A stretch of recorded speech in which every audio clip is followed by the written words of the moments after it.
A gente adoece de males físicos, né?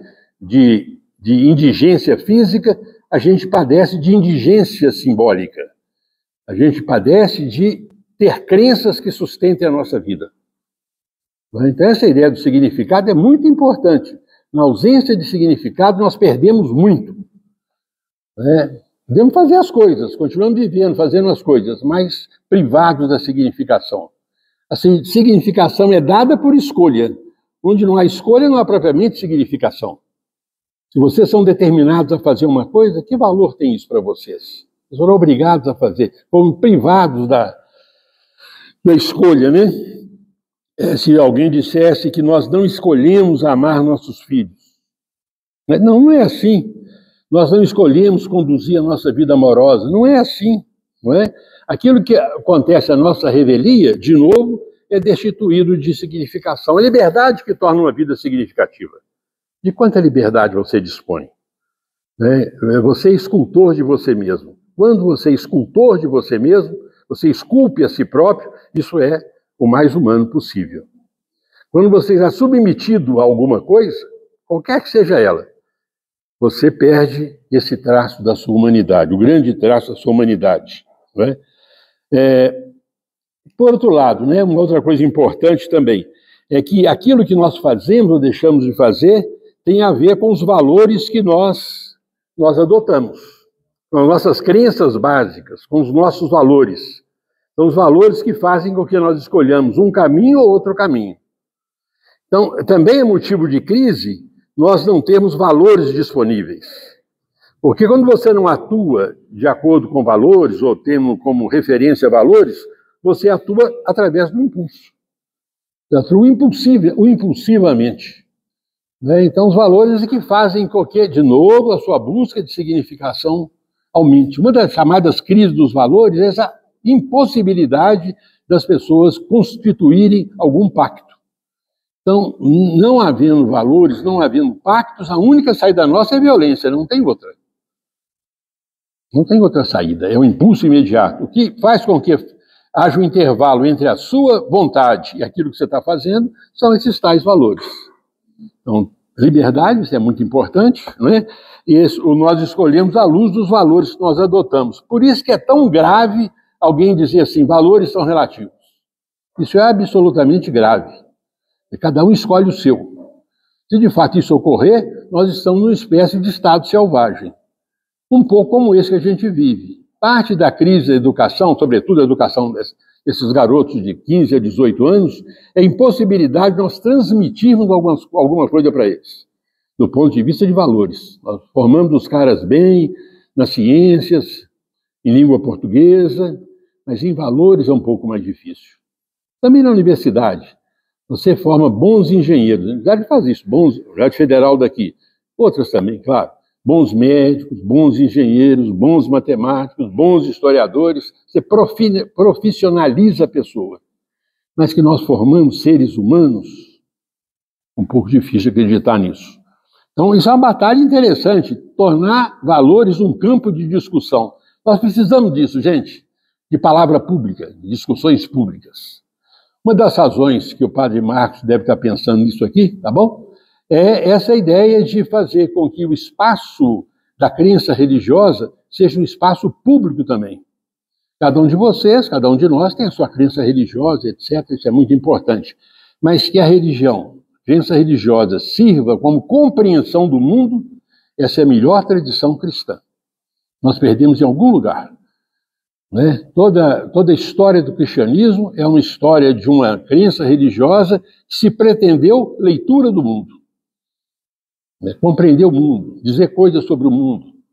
Então isso é uma coisa importante hoje, que nós sejamos capazes de transformar o espaço público num espaço de conversação, e não num espaço de agressão mútua. É preciso ter coragem para sair do privado e ir para o público. Né? A igreja, sobretudo, tal como eu entendo, a crença religiosa, a melhor tradição cristã é uma tradição de discussão pública. Não é? Bom, uma outra coisa também que a gente pode conversar.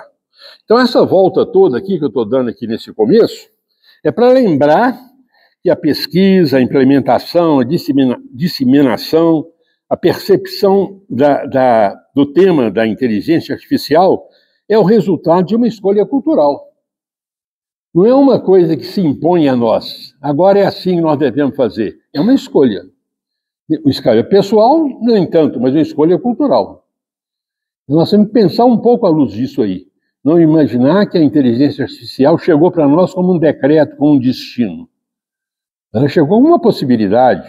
Né? Então, temos que lembrar isso aí. Né? Então, a ideia aqui é um pouco mostrar o que está em torno dessa ideia de inteligência artificial. Para mim, a primeira observação é essa. Né? Aí há um problema ético de escolha. Nós escolhemos isso e não aquilo. Não é? Nós escolhemos insistir, não estou julgando aqui agora não, na direção da construção, do uso, da implementação disso que se chama inteligência artificial. Mas isso é uma escolha. A gente não pode entender, ou não deve entender, que isso é uma determinação que caiu sobre nós. Há uma prática que vem da tecnologia que nós não devemos estender para fora da tecnologia. Existe os telefones celulares ou qualquer objeto tecnológico é sempre substituído por um melhor. Isso é muito claro. Né? Um celular daqui a 10 anos será melhor que o celular de hoje, como o de hoje é melhor do que o... Isso é muito claro. Agora, essa ideia de melhoria fora do campo técnico não faz muito sentido.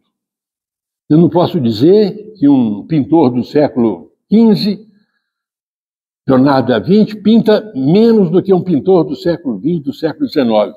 A ideia de progresso, que é muito importante na técnica, fora da técnica ela não tem tanta importância. Nós não podemos dizer que nós somos mais felizes do que pessoas que viveram há 100, 200 anos antes de nós. Então, atenção para isso, para a gente não aceitar essa espécie de canto da sereia. Aquilo que é novo é melhor. Não é? O que é novo é melhor. Há muitas pessoas hoje, todos nós, né, nós temos uma espécie, é costume que nós tenhamos uma espécie de vergonha da velhice. Né? As pessoas mais novas são necessariamente melhores, né? A gente, às vezes, algumas pessoas, às vezes, querem se rejuvenescer de qualquer maneira. Isso é um pouco essa ideia do progresso, né? Que é muito ausente em outras tradições e muito presente na nossa. Não é uma ideia muito antiga. Né? Nós vivemos muito à luz dela hoje. Nós temos algumas crises com ela, por exemplo, a conservação da natureza. Há limites, parece haver limites aí. Mas vamos guardar isso aí. Todo fator humano, ele é de natureza ética, tem uma dimensão ética envolvida com ele. Bom, uma outra coisa também que a gente pode conversar sobre ela é a ideia de inteligência, né, que era mesmo a nossa conversa de hoje. O que é inteligência? O que a gente pode entender como inteligência? A inteligência humana, que é possível nós conversarmos sobre ela, né? Ela tem a ver fundamentalmente com decifração da experiência. Inteligente serve para isso, decifrar a experiência. Curiosamente e felizmente, nós vivemos num mundo com padrões de ordem muito acentuados. Em muitas situações existem ordens. Ordem dos corpos celestes, ordem nas quais se apoia a biologia, etc. Você fazer um bolo tem uma ordem também. Há sempre ordem. Então, inteligência é a capacidade nossa de decifrar essa ordem. Isso é que é inteligência. Em última instância, é isso que é inteligência. A nossa capacidade de decifrar a ordem que aparece no mundo. Né? Então, coisa simples como fazer um bolo mais gostoso, ou coisa mais complicada como educar os filhos, ou mesmo decifrar os grandes problemas do cosmos. A compreensão de nós próprios. Isso é a isso que se destina a inteligência. Tá bem? Existe uma estrutura a ser compreendida. Alguma coisa a ser compreendida. A inteligência é o recurso que nós temos para isso. Nós somos, de alguma maneira, agraciados com essa possibilidade. Existe uma ordem na realidade. Imagina se houvesse essa ordem. Não é? Se esse copo começasse a se movimentar e jogar já a água aqui dentro. E vocês fossem para casa agora e não encontrassem a casa de vocês. Então tem uma certa rotina no mundo e a inteligência serve, entre outras coisas, para captar essa rotina. Isso é inteligência, né? É onde eu consigo entender. E quando nós fracassamos com relação a essa compreensão da ordem, essas consequências são imediatas. Um plantador de batatas, a coisa mais simples, que ele se equivoca com relação ao tratamento do solo, ao regime das chuvas, as consequências de uma safra ruim são inevitáveis. Então lembrem disso, né? Nós estamos num mundo à cata dessa ordem, a busca dessa ordem é infinita, é interminável. Isso mostra a história das ciências. Então, vamos crescendo cada vez mais, mas da maneira de quem vê um horizonte. A gente se aproxima, o horizonte se distancia. Isso aqui é um pouco a ideia de ordem, né? Agora, o que é mais importante? O mais importante é que nós respeitemos a realidade sobre a qual nos debruçamos. Então, inteligência não é uma coisa aqui de dentro. Fulano é muito mais inteligente que Beltrano. Podemos fazer um teste para isso. Mas inteligente é você respeitar a natureza daquilo que você observa, daquilo que te interessa, que está interessado. Isso é que é inteligência. A gente diz, o mundo é inteligível, as coisas têm ordem, mas essa ordem é distinta, essa realidade é distinta, esses padrões são distintos. Por exemplo, compreender por que a Márcia foi morta pelo marido é um tipo de realidade que a gente tem que decifrar, discutir, etc., que é diferente de por que o fluxo migratório para a Europa tem aumentado, que é diferente por que o número de católicos tem diminuído no Brasil. Então, esses são os dados. A inteligência se aproxima disso aí, mas o primeiro conselho que ela deve receber é isso: veja a natureza que você está pesquisando. Então é tolo, assim como é tolo usar um martelo para apertar um parafuso, é tolo usar recursos matemáticos, por exemplo, numa realidade que não é matematizável. Né? Então, essa plasticidade da inteligência que é o grande recurso dela. É claro que nós somos humanos, nós achamos que uma coisa que dá certo em um lugar, dará certo sempre. As coisas não são assim. Né? Então, se a gente está conversando sobre inteligência, vamos lembrar que está associado primeiro a essa questão: o mundo é ordenado. Existem padrões em muitas regiões do mundo, em muitas situações da realidade, muitos domínios da realidade. Existe ordem, a inteligência é a capacidade de apreender essa ordem. Um poeta constrói uma rima, um poeta que está procurando a palavra naquele verso, está procurando uma ordem. O pintor que fala, essa cor ainda não. Às vezes nós não somos pintores, não somos poetas, nós achamos isso ocioso. Mas para o pintor, para o poeta, um marceneiro que trabalha a madeira, um escultor que trabalha o mármore, há sempre esse padrão. Inteligência é a capacidade de reconhecer esse padrão. Então, anime-se com essa ideia. Não é? Seja com relação a filhos, seja com relação a obras de arte, seja com relação a como convencer os paroquianos que eles devem fazer tal coisa ou tal coisa. Anime-se com isso. Com essa ideia de ordem. Ela é muito importante. É ela que faz com que nós escapemos da tirania da nossa singularidade. Eu quero que seja assim. Aí eu penso assim. Do meu ponto de vista é assim. Isso, para brincar um pouco com vocês, é um pouco tolo. Não estou interessado no seu ponto de vista, não. Estou interessado se o seu ponto de vista capta a realidade. Isso eu estou interessado. Vai estudar um filósofo muito antigo. Eu gosto de filosofia grega, vou estudar esse filósofo. Não, o filósofo quer que você responda a seguinte pergunta: isso que eu disse é verdade?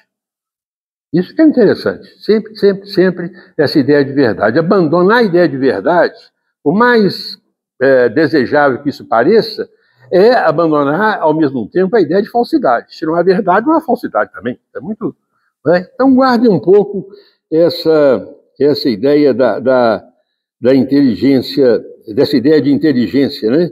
Então, usar a razão de maneira mais lógica, mais matematizada, estou brincando só com isso, é bom quando o objeto é assim. Quando o objeto se apresenta, se desnuda diante desse instrumento. Mas ele não se desnuda, é tolice. Então, objetividade não significa falar claramente, usar palavras claras, seja mais objetivo, não. Objetividade é compreender o objeto. O que é um objeto? Aquilo que está diante de mim. O objeto é isso, está diante de mim. Então, a objetividade é compreender isso aí. Não é? Vocês querem explicar um romance. É diferente de explicar o crescimento da soja no Brasil. São coisas distintas, são estruturas distintas. E nós hoje somos muito impacientes com isso. Pega um poema, vai Carlos Segoste na vida. Adélia Prata agora. Tem dia que eu vejo pedra e é pedra mesmo. E assim não é assim, isso é assim. A poesia também é uma forma de leitura da realidade. Tudo que é simbólico é leitura da realidade. O racional é uma parte pequena disso que a gente chama inteligência. É uma província disso que a gente chama inteligência. A inteligência poética, a inteligência moral, a inteligência espiritual, a gente não deve restringir inteligência à racionalidade. Você é capaz de distinguir o que em você é uma crítica verdadeira ou é um puro ressentimento? Isso é uma habilidade fina para ver isso aí. Você não quer mesmo fazer ou você tem medo de fazer? Isso é uma habilidade, não é racional isso, mas não deixa de ser inteligível, é compreensível. Compreensível não precisa ser racional. Um poema não é racional, um romance não é racional, mas geram, o poema e o romance geram compreensão. A ideia é essa aí, expandir. Por que você tem que expandir? Porque a realidade é diversificada. Se fosse simples a realidade, não precisava. Não é? Se eu pudesse medir tudo, eu media tudo. Mas não é assim. Não é? Então a ideia é essa, mesmo a religião, hein? Vamos pegar uma parábola, a parábola do talento, que vocês todos conhecem aí. Aqui é uma leitura do mundo. Uma leitura sobre o nosso receio de arriscar, sobre o nosso conformismo, o nosso comodismo. A parábola é sobre isso. Lembra, você não pode, os evangelhos que vocês conhecem bem, você não pode dizer que os evangelhos são estritamente racionais. São histórias. São histórias. Cristo diz, olha, cara que filho pródigo saiu, o problema é aquele filho que ficou que morre de inveja do que saiu. Não é assim? Nós não invejamos os que fazem aquilo que nós deveríamos fazer e não fazemos. Não veja? Então isso não é propriamente racional, mas vamos dizer assim, é suscetível de compreensão. Porque senão a gente estreitaria muito, né? Por isso estou brigando com esse entendimento comum da palavra objetividade. Não pode ser assim. Né? Então, se você chegar em casa hoje, com as pessoas com as quais vocês moram, que não estão presentes aqui, surpreendam essas pessoas. Ei, seja um pouco mais subjetivo. Em vez de seja um pouco mais objetivo, não, seja um pouco mais subjetivo. Vocês vão ver que eles vão se espantar com isso. Você é muito objetivo. Isso parece um elogio. Troca. Façam que isso pareça uma crítica. Isso é muito subjetivo. Quer dizer, você se empenha muito nas coisas. A gente fica fascinado com esse preconceito de que subjetivo é errado, objetivo é certo. Depende do objeto. Né? O amor é profundamente subjetivo e real. Muito real. Uma paixão amorosa é muito real. Né? Mas não é propriamente objetiva nesse sentido ruim da palavra, né? Tomara que não seja, né? Você não calcula para encontrar um marido, uma esposa, um namorado, uma namorada, um amigo. Você não calcula, né? Ou pelo menos não deve calcular. Então, vamos de novo, né? Errado é isso aí, aplicar a outros campos o que deu certo num campo específico. Eu tenho um amigo que perguntou a uma amiga, que é psicanalista, ele tem uma formação mais em ciências exatas, ele perguntou assim, qual é o custo-benefício de uma análise? Ele dizia, bom, eu vou gastar tanto dinheiro, qual a garantia que você vai me dar que eu vou melhorar nisso? Custo-benefício é uma coisa razoável, se você abre uma loja, uma coisa assim. Mas, com relação a uma análise, né, com relação ao processo de ciclo, mas... Né? Bom, então vamos lembrar sempre, né? Você consegue calcular com precisão a trajetória de uma nave espacial, mas um estado depressivo, como é que você compreende um estado depressivo? Com outros recursos que não os recursos que eu uso para calcular uma trajetória de uma nave espacial. Então essa é a questão. Agora, a base disso aí é essa suposição, gente, de que a realidade tem uma ordem presente nela, e essa ordem pode ser conhecida. Esse é o grande enigma da nossa existência. Nós somos lançados na existência que nós não compreendemos. Não é? Agora, nós somos agraciados com essa ideia de que alguma ordem existe. Não é? A ideia de Deus, não mais no âmbito religioso, mas vamos chamar num âmbito mais livre, a ideia de Deus é a postulação de um grande ordenador do mundo. Né? Você diz, Deus não existe. Tá bom, Deus, mas o que você põe no lugar? O problema não é negar a existência de Deus. Isso aí é até fácil fazer isso aí. O problema é o que você põe no lugar quando ele sai. Porque Deus, a ideia de Deus, eu acredito na matéria, no dinheiro, na beleza, não sei o quê. Nós sempre queremos ordenar o mundo. Essa é a nossa grande paixão. A palavra filosofia não significa outra coisa senão gosto de pensar, gosto de conhecer. Sofia é conhecimento, filo é amizade, amigo da sabedoria, uma coisa assim. Tá bem? Então vamos lembrar disso aí, essa ideia de ordem, né?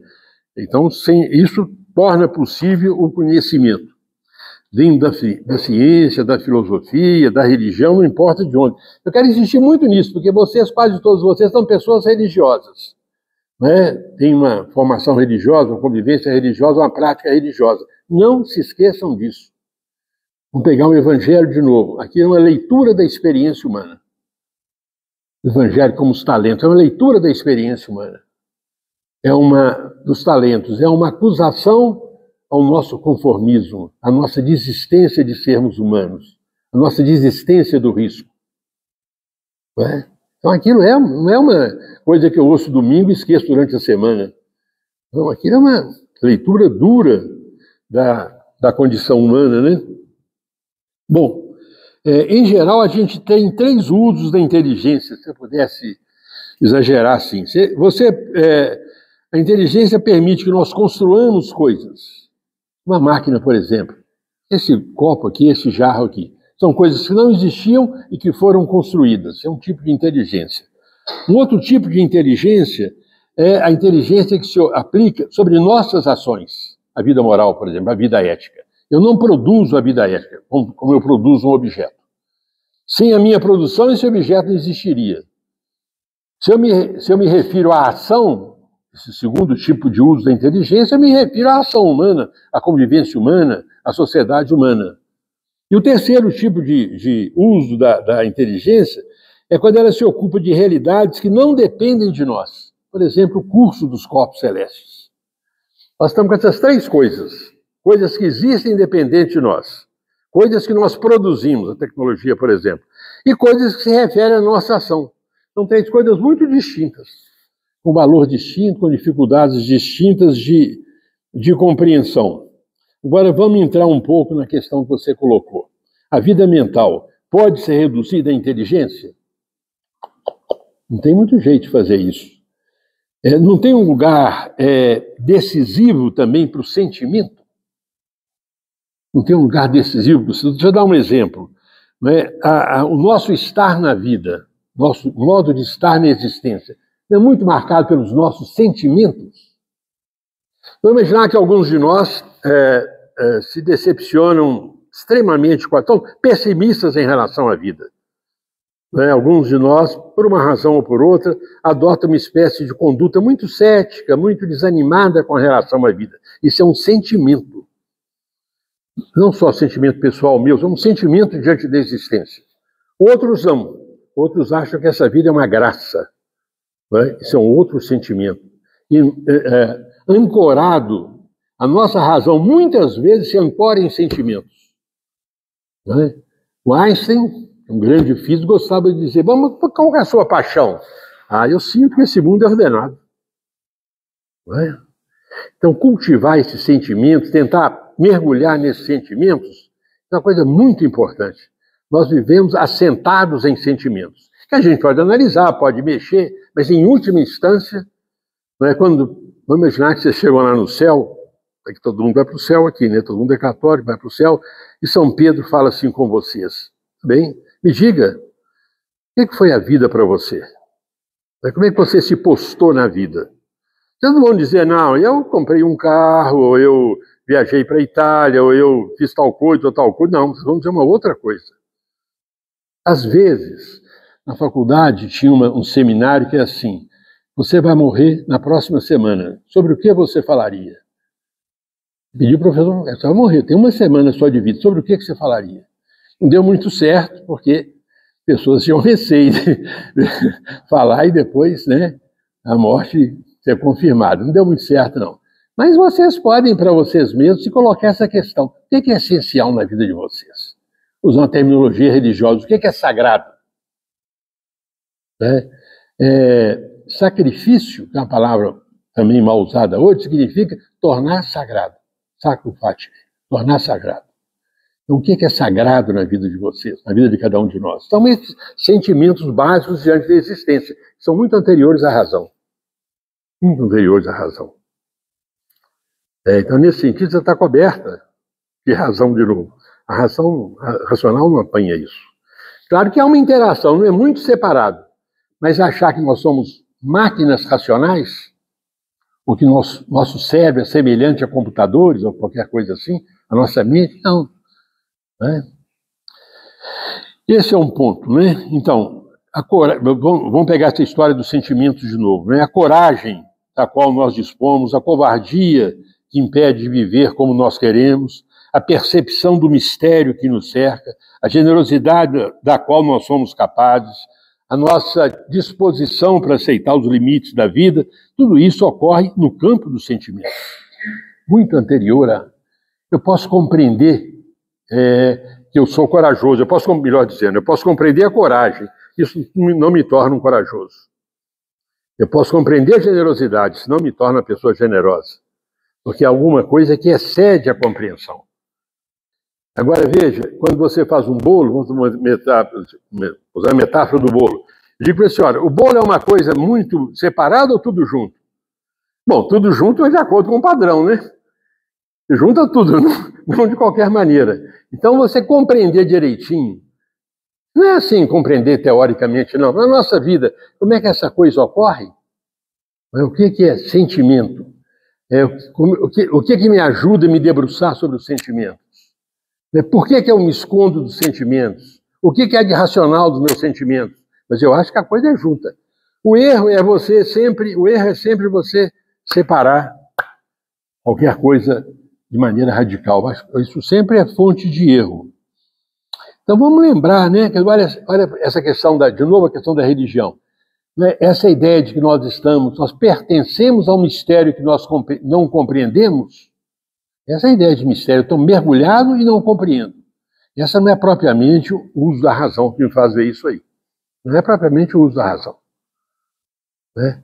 Eu tenho mais medo hoje de você ter receio de tudo e ir muito rapidamente para ideias prontas. Você perder esse sabor que a gente às vezes tem na juventude. Até antes, né? As perguntas que as crianças fazem, nós não temos boas respostas para elas, não. Nós só nos esquecemos delas. Não é verdade? Eu não lembro, né? Eu tenho a netinha, ela tinha uns 6 anos, fala assim, vovô, eu tenho 3 questões na vida. Quem sou eu? Para onde eu vou? O que eu estou fazendo nesse mundo? Eu falei assim, não, você procura saber aí, pensa sobre isso, procura saber, passando uns 3, 4 meses, ela diz o seguinte, já sei, eu vim de Deus, eu vou para Deus e estou... Não, de onde que eu vim? Vim de Deus. Quem que eu sou? Eu sou Maria.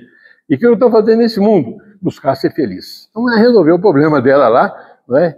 Mas eu estou chamando a atenção para isso. Não percam esse grande sabor da vida, que é lidar com aquilo que nós não compreendemos. Quais são as boas perguntas? As que não têm resposta. Então você fica gerando em torno dela. Né? Qual que é o significado da vida? Como é que eu vou lidar com a morte? São as grandes, nós somos feitos para essas grandes questões. A gente perde oxigênio se você fica na vida amildada. Né? Então, hoje eu consigo perceber.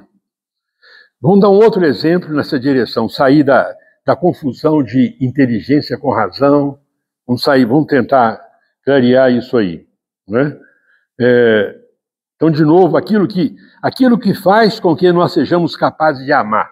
Não é propriamente a razão que faz isso. Não é? Quando vocês que se casaram aí lá, chega na frente do padre lá e diz, promete, para a vida toda, promete, para a vida toda. A gente olha, humanamente, você fica assim um pouco emocionado com a extensão daquela promessa. Nos próximos 50 anos eu vou dormir com você, vou comer com você, vou passear com você. a gente pensa, pô, o povo está exagerando, né? Mas não, você não tem uma razão para fazer aquilo. Aquilo é uma aposta, aquilo é um sentimento, não é uma razão. Não é? Claro, algumas pessoas podem se casar por razões, mas isso nunca dá certo, nunca dá muito certo, não. Vou casar porque o pai dela é um fazendeiro, vou casar porque qualquer coisa, nunca dá certo. Né? Então tem essa entrada na vida, não é, que é muito importante. Não é? Como a gente convive com a nossa mortalidade. Não é, de novo, a razão. O que torna a vida apreciável para você, apesar de você saber que vai morrer? Então, não é a razão que te ensina isso. Não é a razão. Aí sim, eu acho, de novo, nós voltamos para essa ideia expandida de sentimento. A coragem. Né? Adélia Prado tem um poema assim que eu me esqueci aqui agora. Se alguém lembrar aí, ela dizendo que uma fita na cabeça. Por que alegra tanto uma criança quando você põe uma fita na cabeça dela? É só isso, uma fita na cabeça, nada mais do que isso. O mundo muda. Né? Então agora vamos a outra coisa, vamos sair da razão, vamos para uma outra forma de inteligência, que é a história. Né? São histórias que nós contamos. Vou dar um exemplo de uma história simplérrima que vocês todos conhecem. O notável dessa história é que ela é contada há milênios. E cada vez que você conta, história contada para crianças essas, cada vez que você conta, se você altera um pedacinho, quem tem experiência de contar coisa para criança, a criança diz, não é isso não. Não é assim não, é dessa maneira, está contando errado. A história é simplérrima, história de Chapeuzinho Vermelho. Aparentemente simples. As crianças adoram essa história. É sobre o que é essa história? Nenhuma criança ao ouvir essa história fala assim, peraí, a mãe de Chapeuzinho Vermelho não podia ir com ela? A criança não pergunta isso. Não tinha ninguém mais adulto para levá-la para lá? Ela não podia ir no domingo? Nenhuma criança pergunta isso. Né? Ela sabe que ela tem que sair um dia. Né? E que ela vai encontrar o perigo. E ela confia que esse perigo pode ser enfrentado. Essa é a história de quem? De Chapeuzinho Vermelho ou de cada um de nós? Não é a criança em casa, não somos nós no útero? Nós não somos expulsos um dia? Nós não temos que enfrentar o perigo? Nós não buscamos crenças que funcionam como um caçador que mata o lobo? Então, uma história como essa não é propriamente, não é de modo nenhum, uma teoria racional, uma coisa racional. Não, essas histórias se assentam na experiência imemorial da humanidade. E dizem a nós assim, seja assim. Se a história dura, é porque ela fala a verdade. Né? Então, vamos lembrar disso aí, né? Vamos lembrar de que histórias, que nós temos uma paupérrimo acesso a histórias hoje, né? Se vocês perguntarem para vocês mesmos, e eu também, né? Qual é a história da sua vida? Como é que você pensa a sua vida? Qual que é a história da sua vida? Você se reconhece na Bela Adormecida? Você se reconhece no Chapeuzinho Vermelho? Se vocês lembrarem aí agora, qualquer história, não modificada recentemente, né? Mas qualquer história tradicional tem a mesma estrutura. Uma solução tranquila, uma situação tranquila, serena, o rompimento disso aí e a obtenção de equilíbrio num ponto superior. Qualquer história conta isso, desde imemorialmente, porque essa é a história da nossa vida. Então isso é uma maneira de ler aquilo que é mais profundo da nossa existência. E a gente conta isso para uma garotinha de 4 anos, 5 anos, e ela entende. Azar nosso, nós adultos não entendemos. Azar nosso. Não é? Então façam esse exercício quando vocês puderem. Qual que é a sua história? Onde você se localiza? Porque quem não tem história, gente, quando a gente não tem história, a gente está perdido. Eu trabalhei uma vez com esses garotos de 15 a 18 anos em vida de periferia.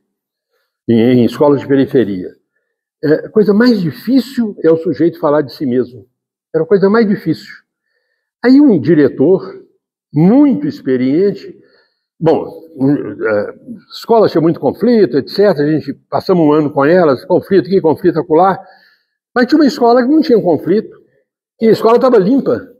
Até hoje ela é assim, completamente limpa. Num bairro que se chama o bairro da Lila. Jaqueline, uma escola pública de 2º grau no bairro Jaqueline. Limpíssima escola. O diretor falou, mas por que essa escola sua é limpa? Ele disse, olha, são duas coisas. A escola serve as pessoas da redondeza. Então todo mundo conhece todo mundo. Segundo, tem espelho na escola. Espelho? O que espelho tem a ver com isso? As pessoas não têm imagem de si mesmas. Uma descoberta genial para mim. Genial. E prática, né? E com consequências práticas. As pessoas não têm leitura de si próprias. Um espelho é uma leitura precária de si própria. É curioso. Então, eu acho que uma coisa importante, né, também com relação à religião, uma coisa importante é isso. Como é que você se vê? Conta a sua história para mim. Mas nesse nível muito básico, né? Quais eram os meus sonhos? Qual foi a minha trajetória? Né? O quão, com o Chapeuzinho Vermelho, quanto eu saí do ventre materno, até onde eu fui, qual é o grau de confiança que eu tenho. Então, histórias são isso, né? Elas duram porque elas compreendem, buscam compreender traços que são essenciais do comportamento humano. Há um engenheiro grego, Dédalo, um engenheiro muito competente, etc., e tinha um filho chamado Ícaro. O Ícaro falou assim, pai, quero voar, faz umas asas para mim. O pai falou, não, isso é perfeito, fez umas asas, pegou umas asas de uns bichos lá, fez direitinho, colou tudo com cera, entregou pro Ícaro. E pode voar à vontade. Ícaro começou a voar, para lá, para cá, para lá, para cá. Aí o pai falou assim, toma cuidado, não aproxima muito do sol, não derrete a cera, você despenca lá de cima. Mas Ícaro, encantado com os movimentos no céu, começou a subir, foi chegando mais perto do calor do sol, derreteu a cera e tuf! Que história que é essa? É claro que não é um menino voando. Nenhum grego era bobo a ponto de achar, não, você põe asas e sai voando. Não. A história é, há limites na existência. Você está disposto a aceitar esses limites? Quantos de nós nos reclamamos porque não nos foi dado tudo? Quantos de nós, de fato, aceitamos? Há limites. Eu sou menos bonito que eu devia ser, eu sou menos rico que eu devia ser, eu tenho menos amigos que eu devia ter. É verdade? Então, a nossa propensão para ultrapassar os limites humanos. Não é essa a história do paraíso? Eu quero ser mais do que eu sou. Né? O que é inteligência emocional, para voltar a esse tema? Depois eu falo mais sobre ele. Essa capacidade de reconhecer que nós agimos no interior de certos limites. É o nosso grande limite, incontornável. É a morte. Eu não posso fingir que eu não vou morrer. Vai me dar muito mais trabalho do que morrer de fato. Não é? Então vamos lembrar. Então, eu estou querendo insistir nisso aí. Essas histórias duram porque são verdadeiras. E são verdadeiras porque falam do coração humano, e não porque são objetivas. Ícaro não saiu voando de jeito nenhum. As pessoas da época sabiam disso. Agora, hoje nós temos poucas histórias. Isso é terrível, temos poucas histórias. Nós somos muito modelados, muito rapidamente. Quando acontece uma coisa muito assim dura com a gente corre para um psicólogo. Nosso filho está mal na escola, a gente corre para um pedagogo. Quando seria melhor, um pouco mais de paciência, compreender o que está se passando. Compreender o que está se passando. Né? Às vezes é um romance, às vezes é um poema que nos educa, nos forma. Nosso espelho, a arte é um senhor espelho de nós mesmos, como a religião também é. Né? Então, isso eu estou dizendo, né? Nós não podemos padecer de indigência simbólica. Né? Porque a carência física, a falta de alimento nos mata. A carência simbólica também nos mata. Mais lentamente, de maneira mais sofrida. Né?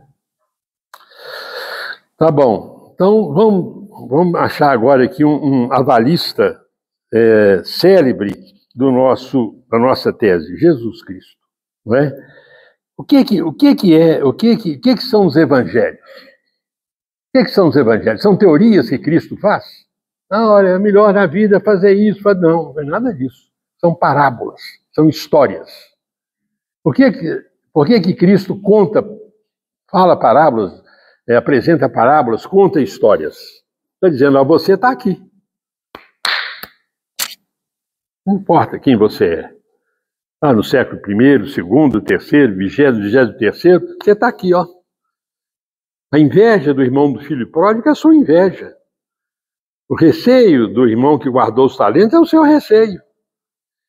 Então, há coisas, às vezes, de novo a sua questão lá, às vezes a parábola propicia mais inteligibilidade, propicia um acesso mais profundo à experiência humana do que uma teoria, do que uma coisa, que a ciência, qualquer coisa assim. As parábolas duram. Nós contamos as mesmas parábolas há 2000 anos. E muitas vezes não aprendemos, claro, mas elas estão aí. Não é? Então vamos lembrar disso aí, né? As parábolas são histórias. Parábolas são histórias. Não aconteceu isso com fulano de tal. Não é? E como elas se referem à intimidade mais profunda nossa, elas duram. Não é verdade? Não é surpreendente que vocês acabaram, os que estiveram lá em cima na missa, acabaram de ouvir uma parábola escrita 2000 anos atrás? O que isso tem a ver com vocês? Não é? Porque ele pega muito fundo no coração humano. Vou usar uma terminologia mais pedante. Ele pega muito a fundo na condição humana. E a condição humana tem um solo que é a mesma, gente. Mesmo um solo de 5000 anos atrás. Claro, está muita variação, mas o solo é a mesma.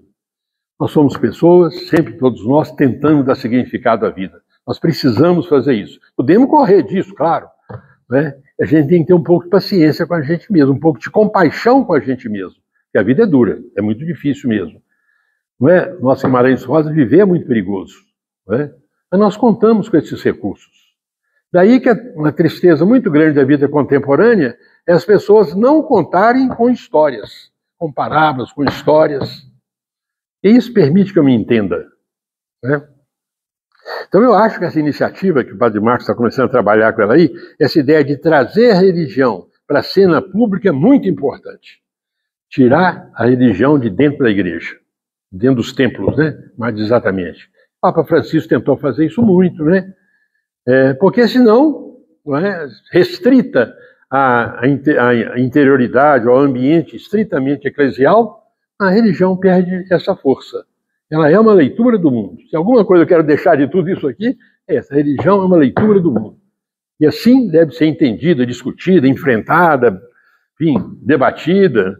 Podemos discordar, mas ela é isso aí. Não é? Bom, vão 2 pontos sobre inteligência artificial um pouquinho agora. Não é? Quando alguém fala de inteligência artificial, tem dezenas de pessoas aqui que entendem mais disso do que eu. Se houver erro mais grave, vocês me corrijam. Porque eu falei com ele que eu ia falar sobre as coisas associadas à inteligência artificial, e não propriamente sobre ela. Talvez, quando a gente fala de inteligência artificial, aceitando esse termo, a gente tende a falar de características que são mais lógicas. Né? A gente tende a usar a inteligência como a gente constrói um objeto. Talvez a gente esteja se referindo à possibilidade de, não sei se a palavra correta é essa, computar, organizar logicamente uma situação, traduzi-la em termos lógicos, em termos mais claros, talvez, não é? Se for assim, muitas vezes há áreas na nossa vida para as quais não é possível uma reconstrução lógica. Um caso amoroso, por exemplo. Não é? Então, eu vou usar a inteligência artificial para isso, parece um pouco errado isso, né? Um pouco fora de lugar até onde eu quero ver, eu examino. Eu acho que talvez existam realidades que escapem a qualquer esforço, qualquer abordagem vinculada à inteligência artificial. Isso eu acho que é um bom problema. Independente da rapidez que estou falando dele aqui, talvez o Alberto tenha conversado alguma coisa sobre isso com vocês, não é? Se existem realidades, domínios que escapem disso aí. Porque a nossa tentação é quando nós achamos um bom instrumento, nós universalizarmos esse instrumento. A tentação nossa é essa. Então, eu acho que a inteligência artificial, é onde eu consigo perceber, é um instrumento. Eu não acho que ele seja um instrumento mau, por natureza, mas eu acho que é um instrumento. Acho que tem problemas, claro que tem problemas. Eu vou dizer alguns deles aqui que eu acho que são problemáticos, mas eu não acho que seja um mal em si, não. Dar um exemplo curioso para a senhora. Quando os gregos lá de trás, começaram a escrever os seus poemas, porque os poetas passavam de cidade em cidade recitando poema. Aí começaram a escrever. Bom, aí a pessoa começou a reclamar, porque se eles começassem a escrever, perderiam a capacidade de memorizar. Não aconteceu assim. Então eu acho que há sempre essas grandes tecnologias, há sempre alguma coisa sematizada. Nem para o mal, nem para o bem, mas não pode perder a possibilidade de refletir sobre elas. Eu acho que tem muitos ganhos isso aí. Pode ser também que a inteligência artificial se desenvolva ao extremo e coloque os problemas que nós colocamos, os grandes problemas que nós colocamos. Imagine uma máquina que consiga pensar extensivamente, muito mais intensamente que as nossas atuais máquinas. Ela pensará sobre a mortalidade? Não é interessante isso? Pode ser que se essas máquinas se desenvolverem muito, pode ser que elas esbarrem com os problemas que a inteligência natural esbarra. Então, tudo é essa... Eu acho que tem vários futuros possíveis. Eu aconselho de novo o texto, o vídeo lá do Nicoleles. Mas eu acho que há questões que você pode... Eu gosto muito de um autor, um escritor russo chamado Dostoiévski, um grande escritor, etc. Outro dia, uma minha cunhada falou assim, olha aqui, há um livro, Crime e Castigo, há um texto sobre Crime e Castigo aqui, tirado de um chat. Ia ser perfeito. Quando você conhece muito o livro, você vê que você descobre, mas o texto é muito bem feito. O que é que falta no texto? O que é que a gente descobre? Aquele texto, o chat lá, não sei como é que chama a coisa que fez o texto, ela varre as interpretações existentes. É capaz de juntar e fazer um texto coerente. O que é que ela não pega? Ela não pega os pontos que são sujeitos a debate no texto. Você sabe, esse texto, Crime e Castigo, é a história de um sujeito que achava que ele mesmo seria capaz de normatizar a ação dele. Eu estabeleço o que é certo e o que é errado. Eu sou capaz de fazer isso. Ele comete um assassinato, não vou dar o spoiler do livro, não. Ele comete um assassinato e depois do assassinato ele não consegue viver como ele pensava antes. Não é? Então, na verdade, o texto é sobre certas restrições éticas que o comportamento humano tem. Isso o chat não pega. Não é?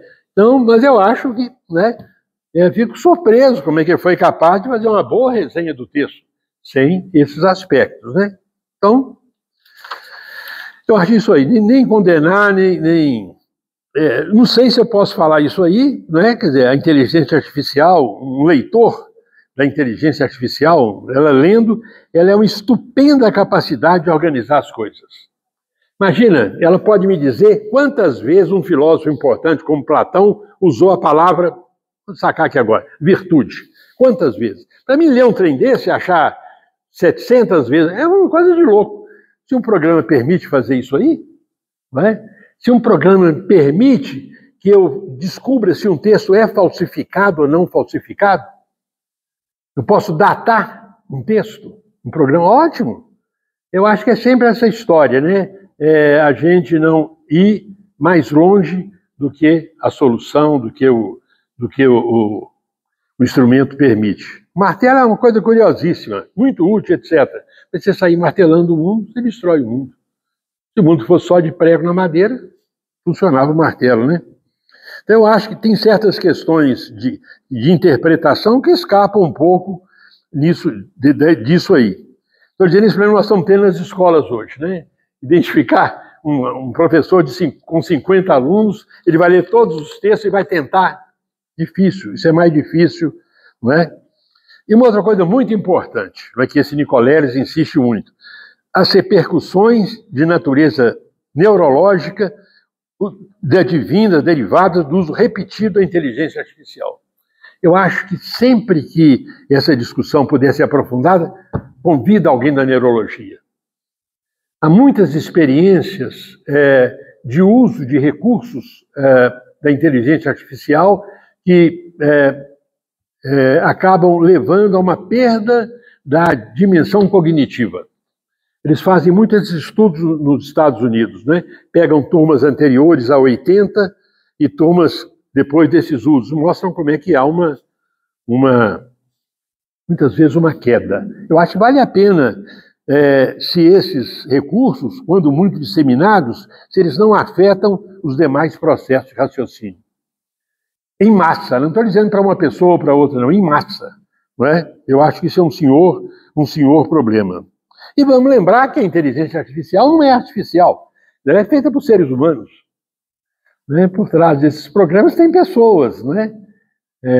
Então isso vale a pena um pouco disso aí, né? É obra nossa. Esse Nicoleles é muito interessante, ele é muito importante, escreve muito. Ele dizia que nós somos a única raça que a nossa desatenção pode nos conduzir para uma espécie de suicídio coletivo. A nossa dificuldade, a nossa intervenção sobre nós mesmos, às vezes pode ser tão descuidada que leva ao desaparecimento de nós mesmos. Não é? É uma questão ética grave. O São Paulo falava assim, me corrija aí, Marcos, tudo posso, mas nem tudo me é conveniente, qualquer coisa assim. Né? Nem tudo me convém. Tudo me é permitido, mas nem tudo me convém.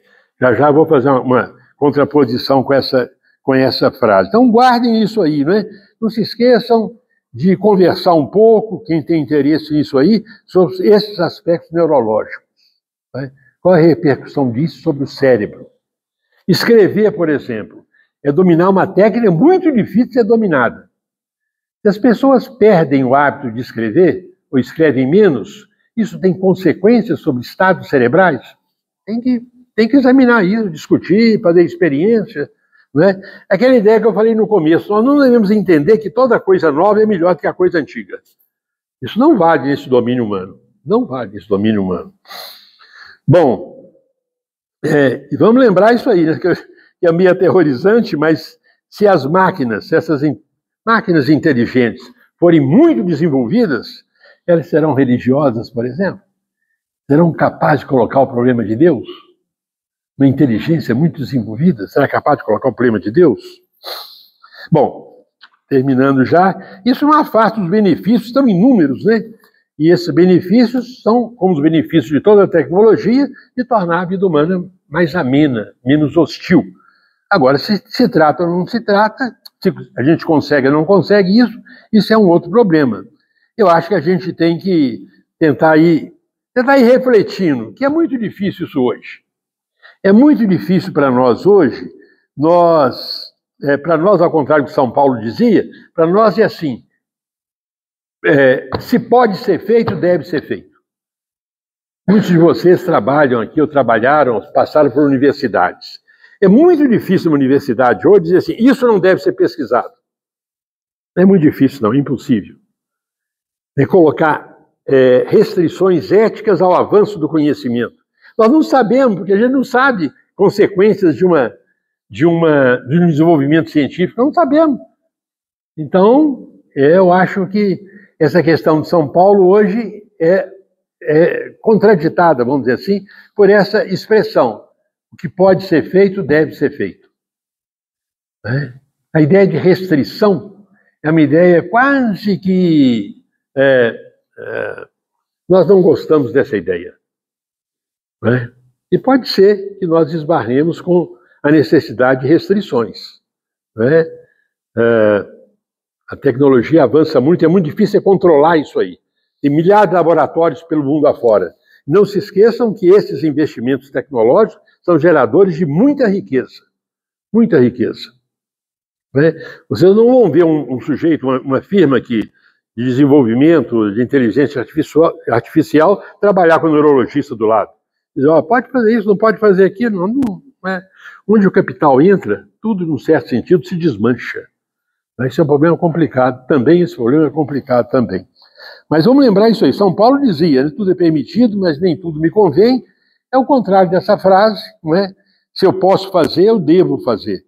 Nós temos uma espécie de poderio técnico que nós nunca tivemos na história da humanidade. Por que é tão difícil hoje para as pessoas? Hoje muitas pessoas, né, quase todos nós, nos sentimos saciados. Como é que você coloca chá numa xícara que já está cheia?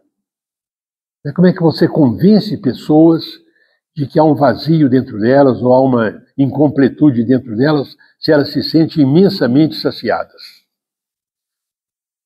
Se eu fosse o padre Marcos, eu não sou o padre Marcos, né? Se eu fosse o padre Marcos, né, eu imaginava quando eu subo para um púlpito, né, numa homilia, eu acho que eu pensaria assim, não sei que ele pensa assim não, ele pensa do jeito dele, eu pensaria assim, o que é que eu devo dizer para essas pessoas que estão saciadas? Ilusoriamente ou não? Não é o caso. O que eu devo dizer? Nós nunca estivemos na história da humanidade tão saciados. Vocês que são mais idosos, se lembram dos avós de vocês, não é? É um outro tipo de existência. Nós escondemos muitas coisas hoje que evidenciariam nossa finitude, nosso limite. A morte, por exemplo. Vocês conhecem alguém que morre em casa, que é velado em casa? A gente morre sempre no hospital hoje, né? Que é velado fora de casa. Eu sou de uma cidade pequena, do interior, Diamantina. Minha infância é dentro de casa, dentro de casa.